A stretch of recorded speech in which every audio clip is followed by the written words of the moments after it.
Pois é, voltamos agora com a terceira parte da aula, nos desenvolvendo aqui, falando do pensamento desse grande homem, Paul Sartre. Já falamos de outras pessoas também. E a gente vai trazendo os assuntos dentro aqui. Sartre teve uma companheira que viveu ao lado de quem está sepultado, que também legou ao mundo uma importante obra filosófica. Olha, só para falar. Falamos de Paul Sartre aqui, quando ele fala da questão da filosofia existencialista. Sartre é o homem compreendido por sua consciência e liberdade, para quem até mesmo ser passivo é uma escolha. Ele diz que você ser passivo é uma escolha sua, se você vai ser passivo ou não, vai ser aquela pessoa que aceita tudo. Não vou aceitar, vou só vou de maneira alguma estar cobrando, de estar fazendo as coisas, querendo mudança, querendo transformação. Ser o passivo, ele disse, é escolha, tem gente que escolhe isso, e não é bom. Sartre teve uma companheira com quem viveu e ao lado de quem está sepultado. Ele viveu e está sepultado ao lado dela, que também legou ao mundo uma importante obra filosófica, Simone de Beauvoir, que nasceu em 1908, ele faleceu em 80, ele nasceu em 6 ou 5, foi isso, 6, mas morreu em 1980, e ela faleceu 6 anos após o falecimento dele.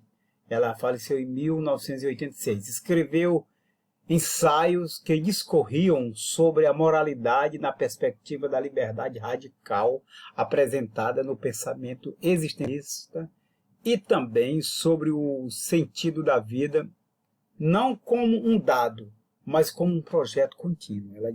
Ela escreveu sobre o sentido da vida não como um dado. A vida é isso, você nasce, você cresce, você se forma família ou não forma, aí depois você morre. Não, ela diz que a vida é uma questão contínua, um projeto contínuo, que você vai se locomovendo, se movendo, fazendo as coisas, cada coisa se mover, e de cada coisa que se move também pode se transformar. Feminismo e construção social, a obra de Simone.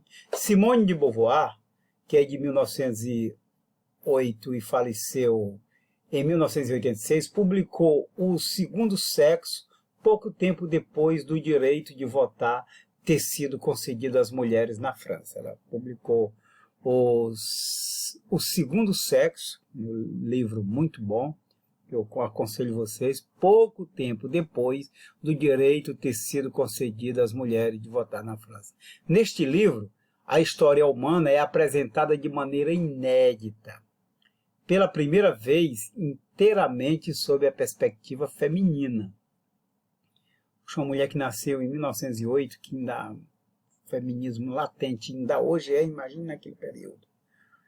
Mas ela lança isso tempos depois. A autora inicialmente aborda aspectos biológicos, recorrendo ainda à psicanálise para compreender a noção de macho superior. Por que o macho é superior? Por que o homem quer ser superior? Porque vivemos numa sociedade patriarcal.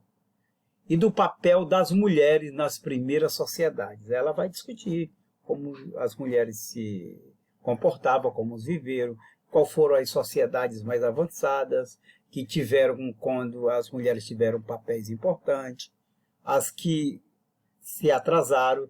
Em seguida, Simone de Beauvoir mostra, a partir de uma história de vida feminina, os processos que condicionam a feminilidade das mulheres como uma construção social. Então, a questão feminina, a feminilidade, como ela diz bem, das mulheres, como uma construção social. Ou seja, o que define o papel e o comportamento feminino resulta de algo construído socialmente e não de um dado puramente natural. Mulher nasceu foi para gerar menino mesmo, mulher nasceu foi para obedecer. Mulher nasceu foi para cuidar da casa. E ela discordava tudo isso. Ela disse que isso não é um dado puramente natural.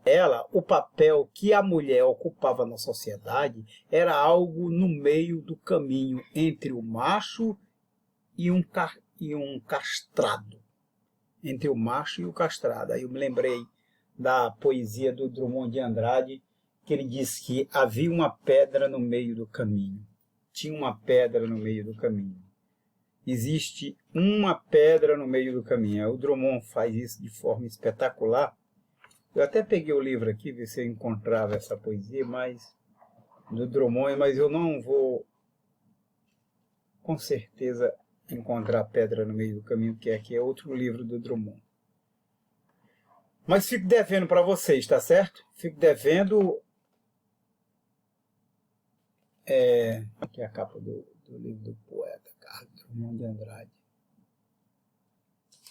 Aí ela vai dizer, para ela o papel que a mulher ocupava na sociedade era algo no meio do caminho entre um macho e um castrado. A ideia de que o papel da mulher é definido em relação ao homem e não como o de um sujeito autônomo foi fundamental para o movimento feminista, que teve na obra da escritora os fundamentos para empreender uma luta contra a desigualdade de gêneros. Então, a Simone de Beauvoir vai levantar essa questão da desigualdade de gênero, porque a menina nasceu, só para você ter uma ideia, como eu já falei em aulas anteriores aqui para vocês, que quando os jesuítas chegaram aqui, que na construção ainda da colônia, o primeiro filho, principalmente dos senhores, era o cara que mandava na fazenda, que ia cuidar de tudo, ele ia estudar, naturalmente, pelo menos até as séries, o que a gente chama hoje, ensino fundamental, menor, maior, o médio. Aí, talvez um curso superior, mas quase nem sempre era, mas voltava para ele ser o chefe, mandar em todos, que mandava na fazenda, no gado, na cana-de-açúcar, em tudo. O segundo filho era para estudar ou direito ou medicina, ia na cota do boi gordo, estudar. O terceiro, o de estudar o terceiro, era dado para a igreja, quando tinha um terceiro filho homem, para ser padre, para seguir a missão jesuítica, para seguir a Deus, para arrebatar almas, para também convencer ovelhas. E a mulher, quantas fosse, elas eram para casar. A mulher era proibida de estudar, estudava em casa, para aprender, para alguma coisa, mas muitas famílias nem deixavam. Mas a mulher era para o casamento e para gerar filhos. Então a Simone veio com todo esse questionamento, faz um questionamento muito duro e vai ajudar muito o movimento feminista, que teve na obra da escritora os fundamentos para empreender e compreender uma luta contra a desigualdade de gêneros. Está entendendo? A filosofia analítica. A filosofia analítica é a filosofia compreendida como a análise lógica. Foi impulsionada pelo desenvolvimento de novas formas de notação lógica que permite não apenas uma maior possibilidade de formalização das sentenças, mas também a criação de inteligências artificiais, aquelas inteligências que você só compreende. Já sei. Então essa é a filosofia analítica. Russell e as novas abordagens filosóficas. O filósofo e matemático inglês Bertrand Russell, de 1872 até 1970 ele viveu, foi um dos primeiros pensadores a empreender uma obra filosófica com grande ênfase ao estudo do significado e da verdade das frases, da nossa linguagem comum.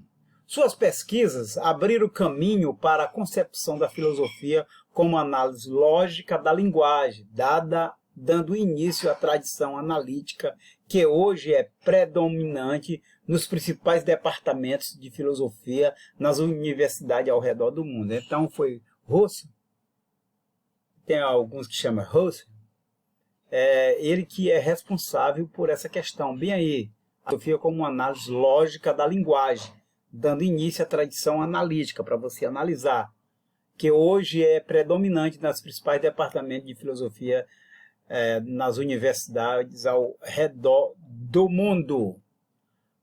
Além de ter produzido obras fundamentais para a matemática no século XX e ainda textos com problemas políticos contundentes, como a proliferação de armas nucleares e as guerras, Russell teve um impacto decisivo na filosofia, apresentando uma série de teses que moldaram o trabalho filosófico nas universidades durante as décadas subsequentes. Pela primeira vez, acreditava Russell, a filosofia poderia ser empreendida com rigor científico, para que as pessoas pudessem levar a filosofia mais a sério, com esse teor científico, e ela pudesse, de certa forma, fazer com que o ser mudasse. Dentre suas principais teses está a concepção da verdade como correspondência. Segundo Russell, uma crença é verdadeira se ela corresponde à realidade e falsa se não corresponde. Então, se você tem uma crença que ela pode ser verdadeira, que se ela corresponde à realidade, aí sim, vamos supor, você tem a crença, vamos pegar uma coisa quase empírica, que o rio vai encher durante os meses em Pedreiras de fevereiro até maio. Eu tenho crença se o rio vai encher se as chuvas na região estiverem assim sem cessar. Agora, se for um período que a gente pode dizer que é invernoso, que está calmo, que não está chovendo, eu não vou ter crença. Ali aquela realidade não corresponde. Você pode achar que esta é uma noção muito antiga e simples. E a verdade é que é muito intuitivo pensar assim. Então é intuitivo assim, de pensar assim, como diz Russell. Mas perceba que ao longo da história da filosofia, a compreensão da capacidade humana de conhecer as coisas sempre foi muito controversa. E a realidade muitas vezes apareceu como uma possível ilusão ou como algo que só aprendemos parcialmente de acordo com o nosso aparato cognitivo, que filtra e traduz. É mesmo, aquilo que está nos internalizado, que a gente filtra, aí depois a gente compreende, sente, aí depois a gente vai traduzir quando a gente dá a nossa opinião. As teses de Russell sobre a verdade como correspondência abriram caminho para uma série de diferentes estudos sobre a relação do homem com o mundo e os processos e a natureza da realidade. Os processos e a natureza da realidade. Então você vai compreender o mundo a partir dessas teses de Russell. Ele vai dizer da sua relação do homem com o mundo e os processos e a natureza da realidade. O que é a natureza da realidade? Agora há poucos dias, amigos de todo o Brasil ligando: Samuel, como é que a Pedreira já está debaixo d'água? Porque com o advento da rede social, estourou um açude em Barra do Corda e logo colocaram uma filmagem que o açude tinha uma capacidade de água quase igual à barragem, o que não é verdade. E alguém disse: não, porque a velocidade da água ela chega em poucas horas. E isso foi sexta de madrugada, sábado, domingo, segunda-feira nós já estamos aqui. Ó. Então nós já passamos aí dessa fase. Pode até chegar a água no Flores, mas era uma questão que não estava de acordo com a realidade. Se criaram uma tese que não estava de acordo com a realidade, tá certo? Na outra aula, a gente vai falar os besouros de o item Esther. Tá? A gente vai falar sobre isso. A gente vai discorrer sobre Ludwig Winterester, que nasceu em 1889 e morreu em 1951. Encarava a filosofia não doutrina, mas como uma atividade que consiste em clarificar o pensamento por meio da lógica. Daqui a pouco no chat